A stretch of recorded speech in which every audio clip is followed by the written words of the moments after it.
오늘 함께 보실 하나님 말씀 이사야서 7장 1절부터 9절입니다. 아까 목사님 말씀하신 거 좀 부연드리면, 우리가 이제 온라인으로 비대면으로 이렇게 예배를 드리는데, 어떤 분들은 신앙인데 예배를 드려야 되는데 예배를 못 드리는 게 말이 되느냐, 이런 고민을 하신 분도 있을 거예요. 근데 우리 루터나 칼빈 같은 종교의 교육자들도 이 재앙이나 재난의 때는 예배를 중지하는 것을 인정을 했어요.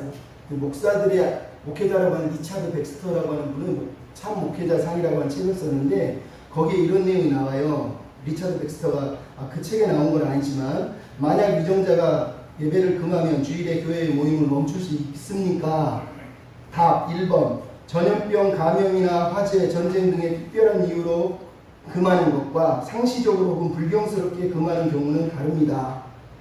만약 위와 같이 특수한 상황에서 위정자가 큰 유익을 위해 교회의 모임을 금한다면 그에 따르는 것이 우리의 의무입니다. 우리의 일상적 의무는 더 큰 자연의 의무에 양보해야 합니다.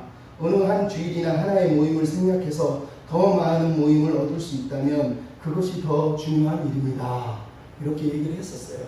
그러니까 여러분, 예배를 안 드린다고, 예배를 못 드리게 한다고, 박해한다고 이런 표현을 쓰시는데 그게 아니에요. 하나님을 사랑하는 방법을 우리 선배들은 다 그렇게 믿고 행했어요. 그러니까 우리가 지혜롭게 움직이시면 되는 거예요. 너무 마음에 막 들레고 그러실 필요는 없을 것 같습니다. 잠깐 기도하겠습니다. 사랑하는 주님, 이 시간의 말씀을 묵상할 때 함께 하시고 우리의 연약함, 우리의 부족함을 아시는 주님, 위로하시고 힘주시옵소서. 부탁하며 예수님의 이름으로 기도하옵나이다. 아멘. 살다 보면 많은 어려움들을 당하고 고난을 당합니다.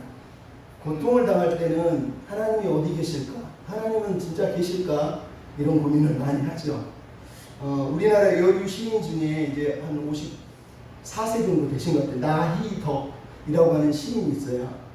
그분이 쓴 시 중에 고통에게라고 하는 시가 있어요. 고통에게 시를 쓴 거죠. 내용 중에 이런 구절이 있습니다. 어느 날 너는 무심한 표정으로 와서 쐐기풀을 한 줌 내려놓고 사라진다. 사는 건 쐐기풀로 12벌의 수위를 짜는 일이라고. 그때까지는 침묵해야 한다고. 마술에 걸린 듯 수위를 위해 삶을 짜 깁는다.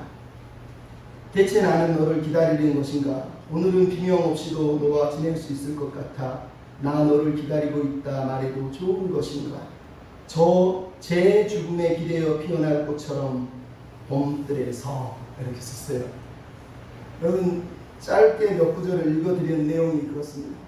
인생은 어느 날 갑자기 무심한 표정으로 쐐기풀 한 줌을 던져주고 간다는 거예요. 그 쐐기풀로 12벌의 수위를 짜는 일이 인생이라는 거예요. 그렇게 힘들다는 거예요. 쐐기풀로 어떻게 수위를 짜겠어요? 손에 피멍이 들고 손에 아픔이 있고. 그래서 이 사람이 말하는 거예요. 내가 너를 기다리는 걸까? 오늘은 비명 없이 너와 같이 지낼 수 있을까? 이렇게 살아도 될까? 근데 마지막에 뭐라고요? 제 죽음에 기대어 피어날 꽃처럼 나는 너를 기다린다는 거예요.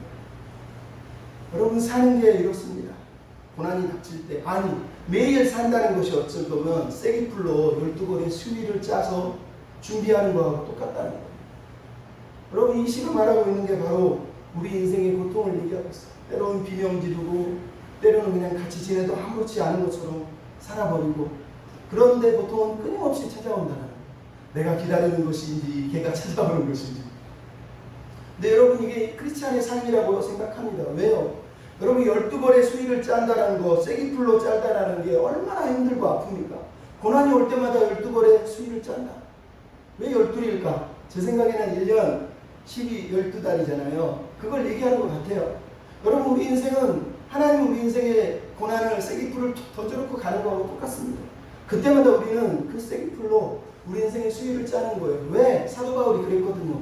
나는 날마다 죽노라.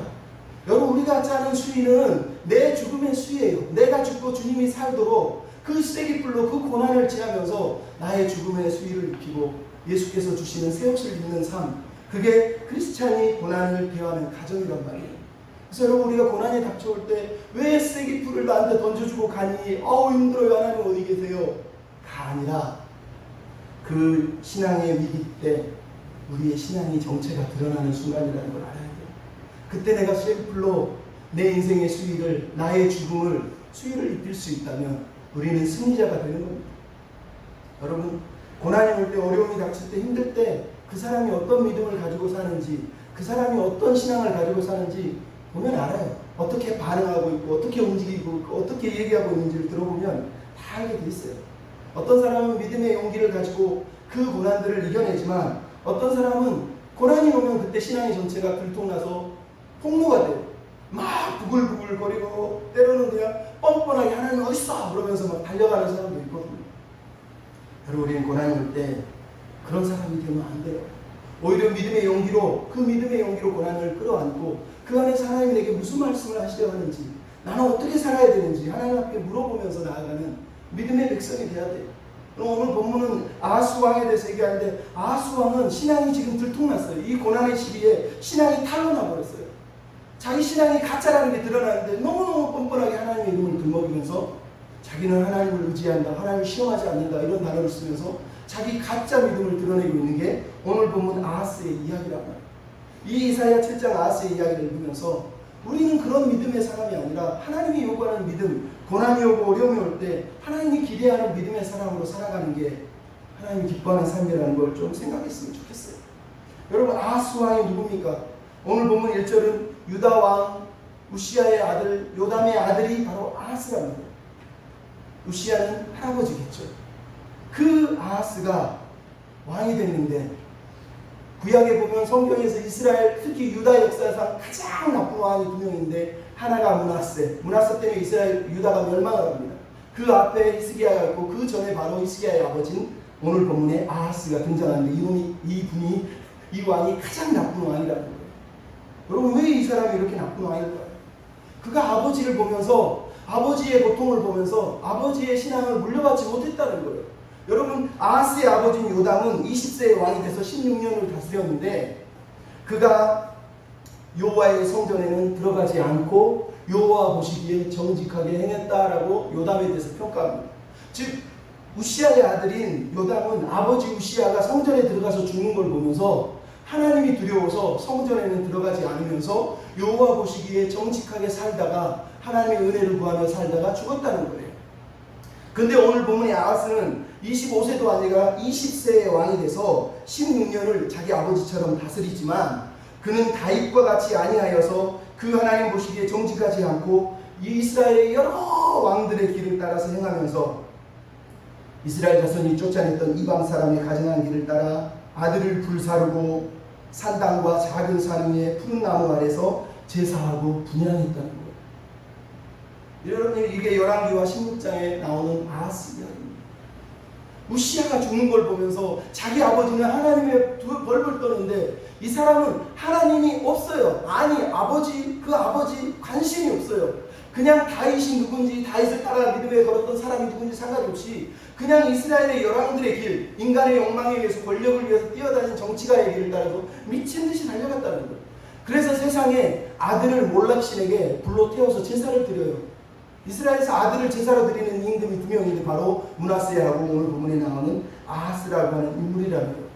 그 정도로 타락한 인물이 바로 아하스 왕이에요. 얼마나 안타깝습니까?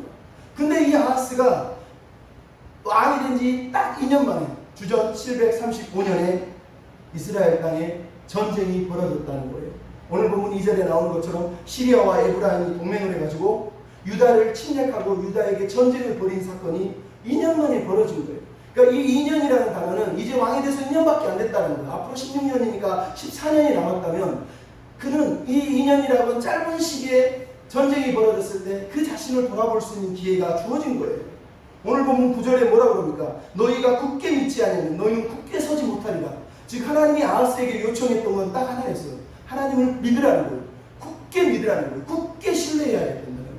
그래야지 굳게 선다는 거예요. 여러분, 나라가 굳게 서는 방식도, 아하스 왕이 굳게 서는 방식도 딱 하나였어요. 하나님을 믿는 거였단 말이에요. 근데 아하스가 이 하나님의 명령을 듣고 어떻게 반응했을까요? 오늘 본문을 보면 너무 가슴이 아파요. 여러분, 이사야서 7장, 8장, 9장은 주제가 하나예요. 뭐냐? 신뢰. 하나님을 신뢰하느냐, 하나님을 신뢰하지 않을 것이냐는 내용이 7장, 8장, 9장 전체를 다루고 있는 주제예요. 그 주제의 배경은 오늘 본문에 읽었던 시리아와 에브라임 전쟁 가운데 이사야가 아하스에게 이스라엘 유다 백성에게 전한 말씀 속에 드러나고 있는 거예요. 여러분 그래서 이사야 7장은 믿음의 장이라고 우리가 할 수 있어요. 믿음을 어떻게 살아가는 게 믿음인가? 어떻게 행하는 게 믿음인가라는 거예요. 여러분 이사야 7장은 그래서 중요합니다. 왜? 이사야 7장은 39장에 나오는 히스기야와 7장의 아하스 왕을 대조를 통해서 누가 진짜 믿음의 왕이었는지, 하나님이 기대하던 믿음의 왕이 누구였는지를 비교하고 있어요. 7장, 8장에 나오는 아하스는 하나님이 원하지 않는 믿음을 보이는 불신앙의 왕이에요. 38, 39장에 나오는 히스기야는 하나님을 온전히 신뢰하는 왕이에요. 그거를 비교하는 내용이 나중에 좀 이따 다시 살펴보면 나오는데, 정말로 하나님은 원하는 왕이 누군지를 다시 한번 우리에게 언급하는 거죠. 또 하나는 이사야의 입장에서 하나님이 뭐라고 했습니까? 네가 사역할 사역지라. 백성들이 왕이 네 말을 듣지 않고 눈을 감고 마음이 굳어져서 하나님의 말씀을 거절할 거라는 거예요. 지금 이제 7장부터 8장, 9장에 이어지는 내용은 이사야가 섬기던 그 당시 사역지가 얼마나 힘겨웠는지, 왕도 백성도 하나님의 말씀을 듣지 않고 거절하고 있는 모습을 우리가 이제 그림으로 입체적으로 그대로 대하고 있는 게 바로 이사야 7장부터 시작되는 이야기라는 거예요. 나아가서 이사야 7장은 다윗의 집을 언급하면서 하나님이 다윗의 아들을 통해서 왕위를 물려주겠다고 했는데, 과연 하나님이 언약하신 그 다윗 언약은 계속 유지될 것이냐라는 질문을 우리에게 하게 돼요. 하나님이 이런 아하스를 보면서도 하나님의 언약을 지키실까? 라는 걸 우리에게 사실은 물어보고 있는 거예요. 결국은 다시 말씀드리지만 이사야 7장은 우리에게 믿음을 요구하고 있습니다. 하나님을 신뢰하라는 거예요. 하나님을 믿으라는 거예요. 전쟁이 벌어지고 재난이 다가올 때 하나님을 신뢰하고 있느냐라고 물어보는 거예요. 우리에게 하나님을 신뢰합니까? 라고 물어볼 때 우리가 어떤 믿음으로 하나님 앞에 반응해야 될까요? 오늘 본문을 보면서 우리가 서너 가지를 살피겠습니다. 첫째, 따라서 합시다. 믿음의 뿌리를 하나님께 두어야 합니다. 예. 여러분 마음의 중심을 하나님께 둬야 된다는 얘기예요. 하나님을 신뢰한다는 게 뭘까요? 그냥 하나님 믿어요 이렇게 하면 믿어지나요? 아니요. 오늘 본문에 나오는 내용은 믿음의 뿌리를 하나님께 두라는 거예요. 믿음의 뿌리를, 즉 믿음을 하나님께 딱 내리라는 거예요. 뿌리를. 여러분 어제 뉴스에 보니까 하루에 우리가 재난문자를 79개를 받는데요, 우리가 얼마나 위태한 시대를 살고 있는지 모르는 거예요.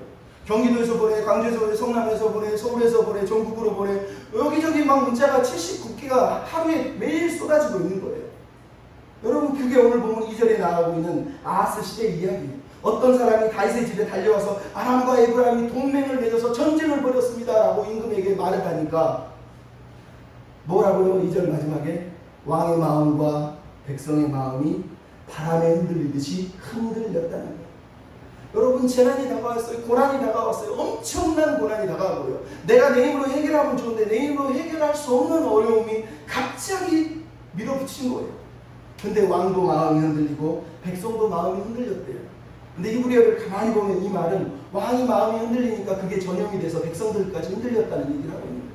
리더가 믿음이 없으니 불신앙으로 막 벌벌벌 떠니까 사람들도 막 두려워하고 있는 모습을 오늘 본문이 보여주고 있는 거거든요. 여러분 왜 이렇게 흔들릴까요? 결국은 마음의 뿌리, 믿음의 뿌리가 잘못됐다는 걸 드러내는 거예요. 달콤한 인생이라고 하는 영화가 있어요. 이병현 씨가 주연한 영화예요. 그 영화의 첫 도입부에 오프닝에 이렇게 시작합니다. 스승이 한 제자하고 같이 멀리 집 앞에 있는 이 버드나무를 보는데 스승에게 제자가 묻습니다. 스승님, 저 나무가 흔들리는데 저 나무가 흔들리는 거 바람이 흔드는 걸까요? 나뭇가지가 흔들리는 걸까요? 그랬더니 스승님이 얘기합니다. 흔들리는 건 나무도 아니고 바람도 아니고 이 마음이다. 여러분 환경이 흔들리고 있는데 스승이 말하는 거 진짜 흔들린 건 저게 아니라 여기 있다는 거예요. 여기 있다는 거예요. 여러분 오늘 본문의 백성들의 모습을 보십시오. 아하스가 막 벌벌벌벌 떱니다. 왜 벌벌 떨죠? 자기가 왕인데 에브라임과 시리아가 연합을 맺어가지고 이스라엘을 공격한다는 소문에 이제는 나의 왕자가, 내 왕권이, 내 권력이 무너지나 벌벌벌 떠는 거예요. 그래서 이 왕권이 권력을 지키기 위해서 어떻게 해야 되는지 몰라서 벌벌벌 떠는 거예요. 백성들은 왜 흔들립니까? 야 우리나라가 망했대. 이제 끝났구나. 야 우리는 이제 어떻게 먹고 사니. 저렇게 엄청난 세력들이 밀려와서 이제 먹을 것도 없고 일할 것도 없고 아무것도 없게 생겼구나. 난리 났구나. 우리는 끝났다는 거예요. 여러분 왕도 백성도 그 마음 한구석에 하나님이 없어요. 다 현실을 보고 상황을 보고 벌벌벌벌 떨면서 두려워하고 있다는 거예요. 이게 얼마나 슬픕니까? 근데 선지자가 나타나서 뭐라고 그러니까 4절에 본문하기를 너는 삼가라 조용히 해라 두려워 말라 낙심하지 말라 4개의 동사를 써서 4개의 명령을 하고 있는 거예요. 삼가라 하는 첫 번째 단어가 샤마르 지키라는 단어예요. 즉 너는 마음을 지키라는 거예요. 마음을 지켜서 조용히 해서 가만히 있으라는 거예요. 두려워하지 말고 가만히 있으라고 얘기하고 있는 거예요. 그리고 낙심하지 말라는 거예요. 여러분 이 단어들이 어디서 등장합니까? 여호수아 1장에 보면 나오잖아요. 모세가 죽고 이스라엘 백성들이 이제 우리 지도자가 없어 큰일 났어. 여호수아는 힘도 없어 보이는데 저런 인간 믿고 어떻게 따라갈까? 여호수아도 모세는 대단해. 나는 힘도 없는데 내가 이런 무리를 끌고 갈 수 있을까? 내 하나님이 뭐라고 그러죠? 너는 두려워 말고 놀라지 말라. 마음을 강하게 하고 담대하라. 내가 너와 함께 한다 얘기하잖아요. 그러면 성경이 놀라지 말라 두려워 말라 얘기할 때는 언제나 그 중심에 우리의 마음이 있다는 거. 마음. 내 마음이 흔들리고 있다는 거. 그래서 여러분 믿음이 있다는 건 내 마음을 내가 지키고 있다는 뜻이에요. 내가 내 마음을 하나님께 딱 내려놓고 있다는 얘기를 하고 있는 거예요. 더 나아가서 두려워 말라 놀라지 말라 너는 가만히 있어. 이게 어디서 나옵니까? 성경에서 여호와의 전쟁이라고 말하는 영적 전쟁의 맨 앞에 항상 등장하는 후렴구예요. 놀라지 말라 두려워 말라 너희는 가만히 있어라. 여호와께서 너희를 위하여 싸우시리라. 너희는 가만히 있어 하나님이 피난처 되심을 알지어라. 이 단어를 그대로 언급하고 있는 거예요. 출애굽기 14장에 나오고 있는 단어고 시편 46편에 나오고 있는 그 단어를 지금 이사야의 입으로 이사야가 얘기하고 있는 거예요. 이미 하나님은 출애굽 시대에도 여호사밧 시대에도 그렇게 명령하셨다는 거예요. 재단이 오고 고난이 올 때 가만히 있으라는 거예요. 마음을 지키고 마음을 하나님께 딱 내려드리고 가만히 하나님이 어떻게 하시는지를 쳐다보라고 얘기하고 있는 게 이사야가 오늘 하고 있는 명령인 거예요. 새로운 믿음의 백성이라는 건 우리 마음을 지킨다는 건 내가 내 마음을 하나님께 뿌리를 내리는 상황을 말하고 있는 거란 말이죠. 그래서 여러분 성경에 보면 예수님의 분명히 뭡니까? 너는 근심하지 마라, 낙심하지 마라 이렇게 얘기하시죠. 뿐만 아니라 마태복음 13장에 나오는 내용이 뭐예요? 예수께서 씨 뿌리는 비유를 통해서 뭐라고 그럽니까? 백성들이 말씀을 받지 않으면 세상의 재리와 재물과 염려 때문에 환난 때문에 사단 때문에 하나님의 말씀을 받지 못한다는 거예요. 여러분 예수님의 말씀의 본질은 그거예요. 왜 저 사람들이 저렇게 벌벌 떨며 사느냐? 마음이 하나님께 없다는 거예요. 마음이 말씀에 없다는 거예요. 왜 가시밭 돌짝밭 길가밭이 되냐는 거예요. 마음이 하나님의 말씀에 붙들려 있지 않고 마음이 하나님께 내려 있지 않으니까 재리가 오고 근심이 오고 환난이 올 때마다 마음이 흔들리고 있다는 얘기를 예수님이 하시고 계신 거란 말이에요. 핵심은 언제나 마음에 있는 거예요. 왜 어렵습니까? 내 마음인 거예요. 내가 불안하니까, 내가 하나님 의지할 수 없으니까 그게 두려워서 흔들리는 거란 말이에요. 그래서 사도 바울의 고면이 뭡니까? 아무것도 염려하지 말라. 근심하지 말라. 평강의 하나님 네 마음을 지켜주신다고. 지켜주신다고. 그러니까 그분을 위해 기도하라고 얘기하는 게 사도 바울의 고면이 아닙니까? 우리에게 필요한 게 바로 그거예요. 마음을 지키는 거예요. 아브라함 헬셀이라고 하는 사람이 이런 얘기를 했어요. 한 개인은 부단히 자기 자신에게 짐을 지우고 스스로 마음을 단속할 사명이 있다. 사람은 그 성품을 끊임없이 고쳐나가야 하기 때문이다. 왜냐하면 그의 영혼이 순결하게 태어났더라도 사람은 점차적으로 자신의 덕국물에다가 그것을 섞는 법을 배워나가기 때문이다. 여러분 덕국물이 뭡니까? 욕심, 근심, 염려, 환난에 대한 두려움들을 말하는 거예요. 여러분 아무리 내 마음이 대담해 보이는 것 같아도 욕심이 생기고 재물의 욕심이 생기고 권력의 욕심이 생기고 근심이 오고 환난이 오면 그 독극물이 내 안에 들어와서 내 영혼을, 내 성품을, 내 마음을 섞어버리면 내가 하나님의 사람으로 설 수가 없다는 거예요. 그래서 우리는 마음을 지키는 훈련을 해야 된다고 말하는 거예요. 흔들리는 건 나쁜 게 아니에요. 다 흔들려요. 하지만 흔들리는 이유를 모를 때, 왜 흔들리는지 모를 때 그게 비참한 거예요. 여러분 왜 흔들립니까? 흔들림을 통해서 우리는 더 든든한 곳에 뿌리를 내리기 위해서 흔들리는 거예요. 내가 내린 뿌리가 잘못됐다는 걸 깨닫고 다시 뿌리를 내리기 위해서 흔드는 거예요. 하나님이 이스라엘을 흔드는 이유가 뭡니까? 네 뿌리를 나한테 두라고 말씀하고 있는 게 바로 오늘 본문에 나오고 있는 하나님의 흔드심이란 말이에요. 이거를 그냥 전쟁이 나서 환경이 어려워졌다고 하니까 벌벌 떨고 두려운 거예요. 하나님이 지금 내 마음을 흔들고 있는 거예요. 네 뿌리가 잘못됐다고 말씀하고 있는데 아하스가 듣고 있지 않는 거란 말이에요. 그럼 사람이 어려움을 당할 때마다 세 가지의 특징이 되잖아요. 하나는 무지해서 두려워합니다. 하나는 무기력하다는 걸 알아서 두려워해요. 왜? 나는 내 아내를 지금 코로나 시대에 앞으로 어떻게 될지 몰라서 두렵지. 무기력하죠. 해결할 능력이 없어요. 근데 또 하나의 두려움이 있어요. 바로 굴욕감이에요. 굴욕감. 내가 그때 하나님이 저게 하나님 뜨셨을 텐데 내가 이걸 놓쳐서 그때 내가 좀만 열심히 해서 좀만 잘했으면 좀만 게으르지 않았으면 내가 이걸 성취했을 텐데 라고 하는 스스로 자기에 대한 죄책감을 심는 것 때문에 그 굴욕감 때문에 두려워한다는 거예요. 여러분 이런 두려움을 가지고 우리가 살아내면 되겠습니까? 오늘 본문에 나오는 성경 이야기 보십시오. 이스라엘 백성이 두려워하고 하나님의 백성이 지금 벌벌 떨고 있는데 이 문제가 대단한 문제였습니까? 아니요. 7장 1절은 아예 대놓고 선포하죠. 뭐라 그럽니까? 능히 이기지 못하니라. 여러분 시리아 에브라임이 전쟁을 벌여서 예루살렘을 쳐들어왔는데 이기지 못했대요. 손을 아예 딱 써놓고 시작을 하는 거예요. 이 게임은 이스라엘이 이기는 게임이에요. 예루살렘이 이기는 게임이라는 거예요. 이거는 말 그대로 하나님이 도와주셔서 이겼다는 얘기도 되고 다른 얘기로 하면 지나가 보니까 별거 아니었네 라는 거하고 똑같은 거예요. 나는 막 벌벌 떨고 두려워했는데 가만히 보니까 하나님의 시선으로 보니까 이긴 게 아니네? 좀 시간 지나서 쳐다보니까 별거 아니었네 이런 얘기를 지금 성경이 우리한테 들려주고 있다는 거예요. 여러분 사람이 걱정하고 두려워하는 모든 일은 실제로 일어나지 않는 일이라고 그러잖아요. 아직 벌어지지 않았는데 우리가 두려워하는 거 아닙니까? 물론 이 사람은 지금 이미 벌어져서 두려워하고 있지만 더 놀라운 게 뭐죠? 연기나는 두 부직갱이다 라고 이 무리의 이름을 붙이고 있어요. 두 부직갱이래요. 연기나는 부직갱이. 여러분 시리아하고 아람이 지금 에브라임이 함께 동맹을 해서 유다를 쳐들어오는데 하나님은 연기나는 부직갱이야 그런다. 어려서 아궁이에 불 피운 사람 부직갱이가 뭡니까? 불 다 피우면 이거 끝에 조그맣게 연기만 푹 날아가면 집어 던지거나 불 속에 던지면 끝나는 거라는 거예요. 하나님이 이스라엘을 깨닫게 하려고 부직갱이 잠깐 쓴 거고 이제 부직갱이 집어 던지겠다는 거예요. 이거 연기라는 거 뭐 불났다 이러지 말라는 거예요. 이거는 아무것도 아니라는 거예요. 그냥 집어 던진다는 거예요. 하나님이란 부직갱이를 잠깐 썼을 뿐인데 왜 그것 때문에 두려워하느냐라고 얘기를 하고 있는 거라는 거예요. 여러분 하나님의 마음이 이렇다는 거예요. 근데 우리가 마음이 하나님께 안 드니까 벌벌벌 두려워하는 거예요. 여러분 성경을 읽어보면 믿음의 선배들이 믿음의 사람들이 어떻게 살았는지를 배울 수가 있어요.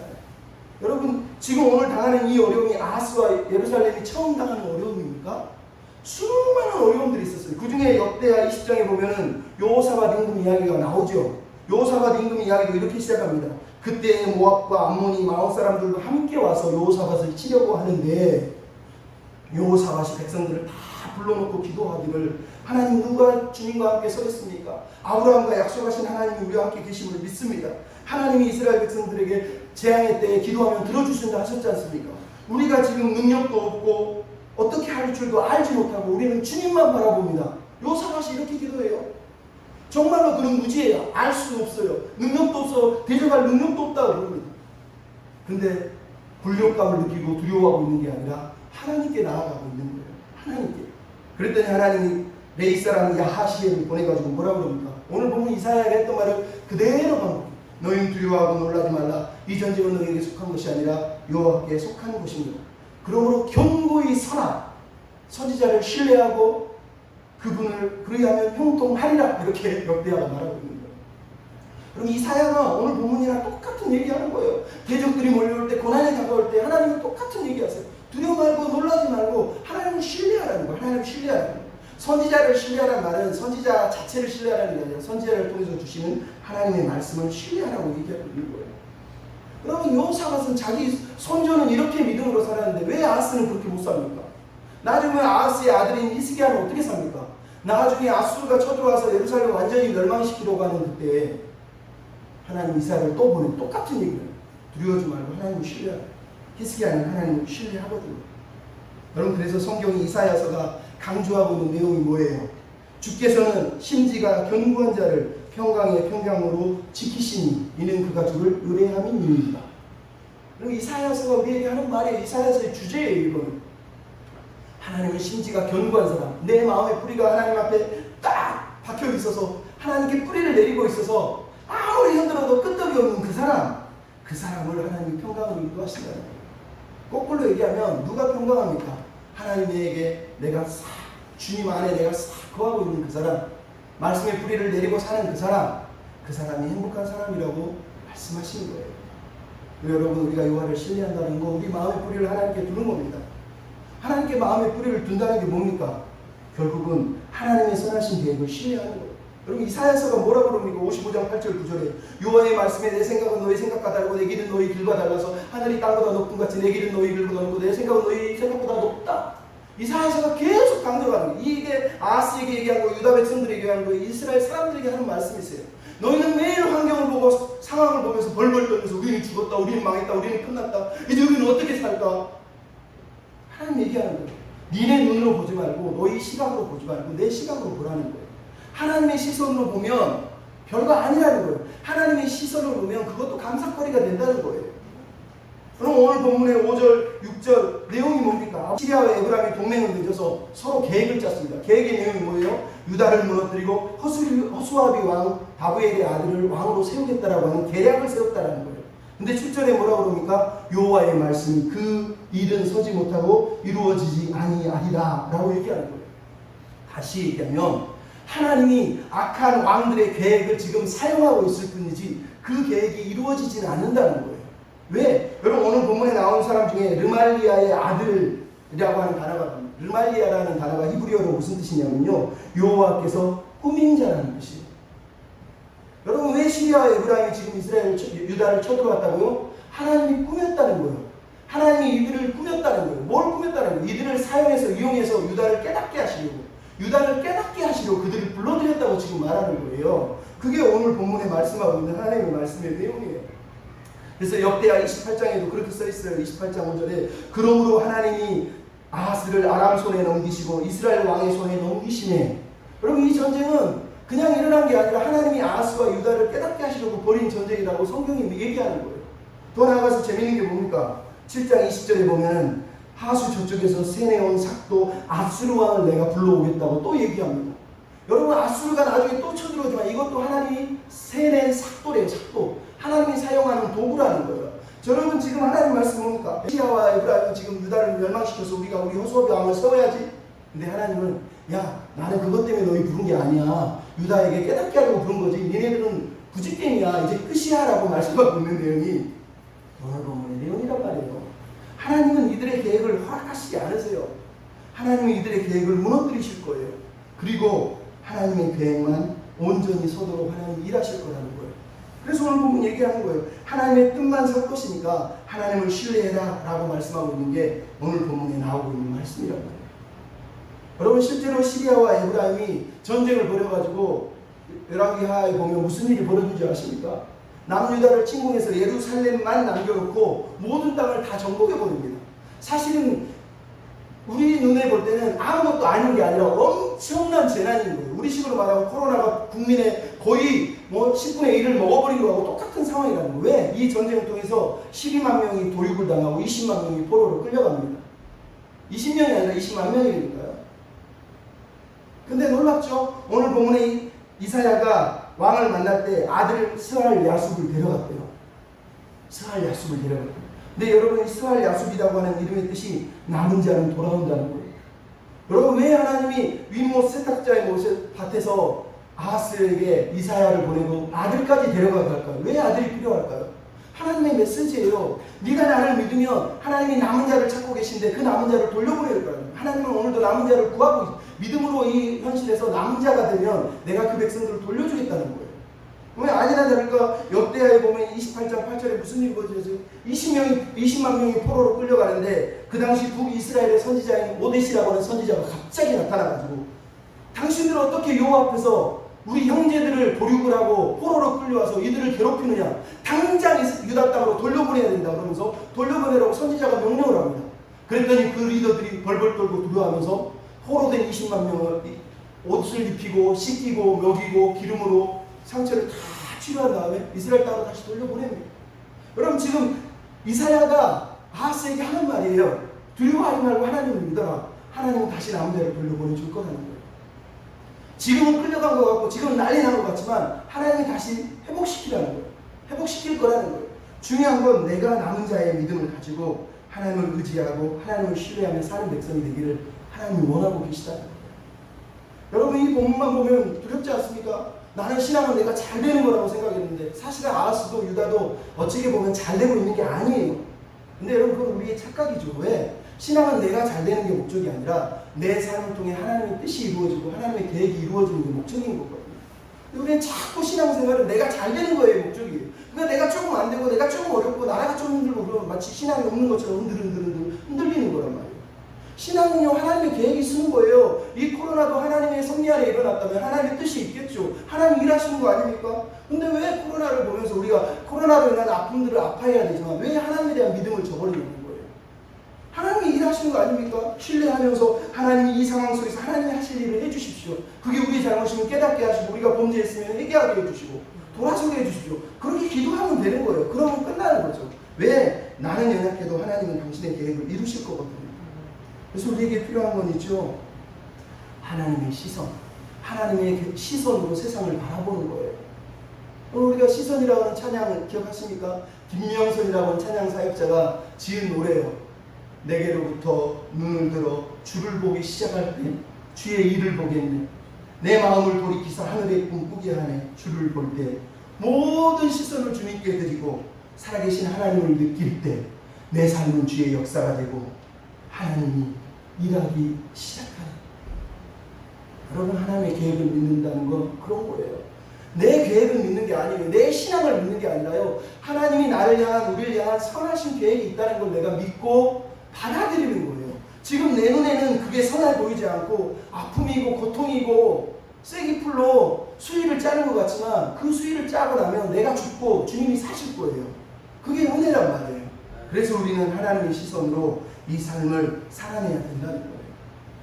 그러면 하나님 앞에 뿌리를 내린다는 게 뭡니까? 결론은 말씀에 뿌리를 내리는 거예요. 말씀에 뿌리를 내는 거예요. 여러분, 우리 옆에는 누가 있습니까? 오늘 보면 1절부터 3절을 보면 누가 나옵니까? 이스라엘 왕과 베가 왕이 함께 동맹했다. 아람이 에브라임과 함께 동맹했다. 히브리어에 있는 거예요. 한글에는 안 나와 있어요. 왕의 마음과 백성의 마음이 함께 흔들렸다. 히브리어는 똑같은 히브리어 단어를 통해서 이 사람들이 지금 함께 흔들고 함께 두려워하고 있다는 걸 얘기하고 있어요. 그런데 오늘 본문에 우리가 읽게 되는 10절 이하의 내용이 뭡니까?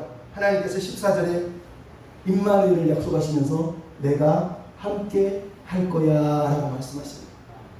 여러분, 백성이 왜 흔들립니까? 하나님과 함께하지 않기 때문이에요. 에브라임이 함께하는 것처럼 왕과 백성들이 세상의 마음으로 함께하고 있으니까 흔들리고 두렵고 떨리는 거예요. 근데 하나님은 오늘 나타나셔서 이 믿음 없는 아하스에게 말씀하시기를 내가 함께 해줄게, 내가 도와줄게 라고 말씀하시기 위해서 지금 첫 마디가 뭐예요? 징조를 구하라고 11절에 얘기하고 있는 거예요. 징조를 구하래요. 여러분, 아하스가 지금 믿음이 없어요. 하나님을 믿을 믿음이 없어요. 근데 하나님이 나쁜 놈아, 이 못된 놈아 그런 게 아니라 하나님이 또 격려를 하시면서 야, 너 못 믿겠어? 징조를 구해. 높은 데서든 깊은 데서든지 네가 원하는 모든 징조를 구하면 내가 지금 들어줄게 라고 얘기하고 있는 거예요. 여러분, 하나님이 지금 징조를 구하라고 말하는 이유가 뭡니까? 믿음의 동기를 보고 싶어서 그런 거예요. 여러분, 우리가 살면서 징조를 기도원처럼 여기는 이슬이 있고 여기는 이슬이 없고 여기는 양털에 이슬 안 묻고 여기는 안 묻고 이런 걸 지금 얘기하고 있는 게 아니에요. 지금 믿음을 보여주고 있는 거예요. 왜? 히스기야가 병들었는데 38장에 보면 이사야가 히스기야에게 찾아와서 얘기합니다. 하나님이 당신에게 징조를 요구하라고 합니다. 히스기야는 징조를 요구해요. 해 그림자가 뒤로 15도 물러가게 해달라고. 하나님이 들어주세요. 근데 아하스는 징조를 구하라고 했더니 나는 하나님을 시험하지 않겠습니다 라고 하면서 거절을 하고 있다는 거예요. 무슨 얘기예요, 여러분? 징조를 구하는 것의 핵심은 징조에 있는 게 아니라 그 사람이 하나님을 믿고 있느냐는 거예요. 징조가 나타난 게 믿음이 있는 게 아니라요. 징조를 하나님이 구하라고 말씀을 했을 때 그거를 받아들이고 있느냐는 거예요. 아하스는 말씀을 약속을 했는데 안 믿는 거예요. 히스기야는 말씀을 듣고 나서 말씀을 붙잡고 믿어버린 거라는 거예요. 그게 오늘 본문에 나오고 있는 신앙과 불신앙의 차이예요. 여러분, 아하스가 뭐라고요? 나는 하나님을 시험하지 않겠습니다. 12절에 얘기하는 거예요. 나는 징조를 구하지 않겠다는 거예요. 여러분, 하나님을 시험하지 않겠다. 얼마나 경건해 보이는 말입니까? 근데 그게 아니거든요. 왜? 아하스는 전쟁이 일어나자마자 제일 먼저 뭐라 하는지 아세요? 열왕기상 16장 7절에 보면은 아하스가 전쟁이 나자 아수르 왕 디글라벨레스에게 사자를 보내어 나는 당신의 신복이요 아들입니다. 아하스가 여호와의 성전의 왕의 국간에 은금을 내어다가 아수르 왕의 예물을 보내었더라. 왜 아하스가 지금 이사야의 말씀을 듣고 거절했는 줄 아세요? 하나님을 시험하지 않겠다고 말했지만 넌 거짓말이었다는 거예요. 그는 이미 하나님은 도움이 안 된다고 결단을 내렸어요. 하나님은 아무 힘 없다고 믿어요. 그래서 은금을, 왕궁에 있는 보물을, 성전에 은금을 싸다가 아수르 왕에게 이미 보낸 다음이에요. 우리 좀 도와주세요. 나는 당신의 아들입니다. 당신의 신하입니다라고 이미 인간적인 방법을 다 동원해서 모든 걸 다 해결해 놓은 상태예요. 근데 이사야가 나타나서 하나님이 도와준대, 하나님이 믿으래, 하나님이 부직갱이래. 그러니까 이 사람은 웃기는 소리 하지 말라는 거예요. 지금 당장 도와주지도 않는데, 힘도 없는데 무슨 하나님을 내가 믿냐. 나는 아수르 저 눈에 보이는 저 사람 무지하겠다. 그러면서 아수르에게 지금 돈을 보내서 이미 불신앙을 시작해버린 사람이다. 얼마나 비참하냐는 거예요. 하나님이 이 사람 믿음으로 세워주려고 좀이라도 하나님 백성으로 만들려고 징조를 보여요. 징조를 보여요. 여러분, 누가 하나님이 감히 징조를 구하라고 하는 사람이 몇 명이나 있습니까? 징조가 불신앙의 증거가 되기 때문에, 징조를 구해서 망하는 인간들도 많기 때문에 하나님은 징조를 구하라고 잘 안 해요. 근데 이 어리석은 사람을 살려주고 싶어서, 못 믿겠냐? 믿게 해줄게. 하늘이든 땅이든 깊은 곳이든 네가 원하는 거 다 들어줄게. 한번 기도해봐. 이런 얘기인 거예요. 근데도 이 사람이 거절. 얼마나 처참하고, 하나님의 말씀을 완전히 거절하고 완전히 외면해버린 이야기를 오늘 본문이 듣고 있는 거예요. 너무너무 마음이 아프지 않습니까? 하나님은 얼마나 아팠을까요? 그래서 하나님이 주신 징조가 뭐라고요? 임마누엘. 여러분, 임마누엘이라고 오늘 본문에 나오는 이 임마누엘은 그 아이가 누군지, 그 어머니 여자가 누군지 우리는 모릅니다. 처녀인지 가임 여성인지 우리는 모릅니다. 오늘 본문이 말하고 있는 임마누엘의 핵심은, 임마누엘이라고 하는 아이가 태어날 때 시리아와 에브라임이 망할 거라는 거예요. 그 왕들이 다 멸망할 거라는 거예요. 이 아이가 젖과 버터를 먹기 전에, 먹을 때가 될 때, 그 어린 나이에 아무것도 깨닫지 못할 때 시리아와 에브라임을 하나님이 멸망시킬 거라고 임마누엘 예언을 하고 있는 거예요. 이 말은 무슨 얘기냐면요, 하나님 여러분 임마누엘이라고 하는 약속을 주신 이유는, 임마누엘은 아이예요. 아이. 선과 악을 깨닫지도 못하고 젖과 꿀을 먹어야 될 그 어린 나이에 하나님이 시리아와 에브라임을 무너뜨릴 거라는 거예요. 왜? 하나님은 다윗 언약대로 이스라엘을 보호할 거기 때문에 약속을 지키겠다고 말씀을 하시는 거예요. 그래서 임마누엘이라고 하는 이 약속을 주신 거란 말이에요. 즉 하나님의 백성은 어린아이와 같은 백성이라는 거예요. 어린아이들이 태어났는데 하나님도 모르고 세상도 모르는데 하나님이 이미 에브라임과 시리아를 멸망시킨 걸 보고 어머니들이, 야, 임마누엘이야, 너 임마누엘이야, 너 임마누엘, 이러면서 하나님이 자기와 함께 계신 것을 몸소 경험하게 될 거라는 거예요. 누가? 남은 자들이, 어린아이 같은 믿음을 가지고 두려운데 아수르에게 달려가지 않고 하나님을 신뢰하는 자들이 그 하나님을 경험할 거라고 지금 얘기하고 있는 거예요. 너무 어렵지만 이 말을 이해를 하셔야 돼요. 하나님은 오늘도 우리에게 임마누엘의 약속을 하실 때는, 첫째는 우리가 어린아이 같은 순전한 믿음으로 세상을 버리고 하나님을 신뢰하는 모습, 그 모습 속에서 하나님의 나라가 세워질 거예요. 그리고 이 임마누엘이 장차 이사야 9장에 보면 한 아이로 이름이 변경이 돼서 하나님이 이 땅에 세우실 나라라는 걸 우리한테 다시 한번 보여주잖아요. 근데 여러분, 이 임마누엘 징조가 뭐라고요? 불신앙한 아하스를 심판하시는 징조라는 거예요. 여러분, 임마누엘은 먼저는 심판의 징조였다는 걸 알아야 돼요. 7장 17절부터 25절의 내용이 뭡니까? 너희가 한 번도 당하지 못한 재난을 당할 것이다. 아수르가 와서 너희들을 포로로 끌고 갈 것이다 라고 말하는 게 불신앙에 대한 하나님의 심판이라는 걸 오늘 본문이 우리한테 들려주고 있는 거예요. 여러분, 임마누엘이라고 하는 하나님 말씀은 하나님이 하나님을 믿고 하나님을 신뢰하는 어린아이와 같은 믿음을 가진 남은 자들과 함께 하시겠다는 얘기지, 지금 내가 믿음으로 징조를 구하라고 그랬는데도 믿지 않고 구하지 않는 사람들에게는 심판이 될 거라는 거예요. 심판이 될 거라는 거예요. 그래서 이스라엘 백성들은, 유다 백성들은 결국은 심판을 받아서 멸망당하는 일까지 경험하게 되는 게 17절부터 25절에 나와 있는 내용입니다. 그럼 여러분, 저와 여러분이 다시 한번 생각해 봐야 돼요. 우리에게 하나님이 요구하고 있는 게 뭡니까? 믿음이에요. 믿음. 네가 믿지 않으면 너는 굳게 서지 못할 것이다 라고 하는 말씀이 7장 9절의 주제예요. 주제. 믿음에 굳게 서지 않으면, 믿음에 뿌리를 내리지 않으면, 하나님께 말씀에, 하나님의 계획에 우리의 삶의 뿌리를 내려놓지 않으면 우리는 무너질 것이고 우리는 넘어질 거라는 거예요. 그럼 우리는 오늘도 하나님의 말씀을 듣고 하나님의 공명을 따라서 우리의 믿음의 뿌리를 하나님께, 그분의 계획에, 그분의 말씀에 뿌리를 내리는 사람들이 되어야 됩니다. 여러분, 오늘 아침에 제가 동영상 하나를 저번에도 보냈는데 또 보내드렸어요. 왜 보내드렸는 줄 아세요? 김선이라고 하는 여자분이 있어요. 오늘교회를 열심히 다니는 청년인데 나중에 결혼을 해요.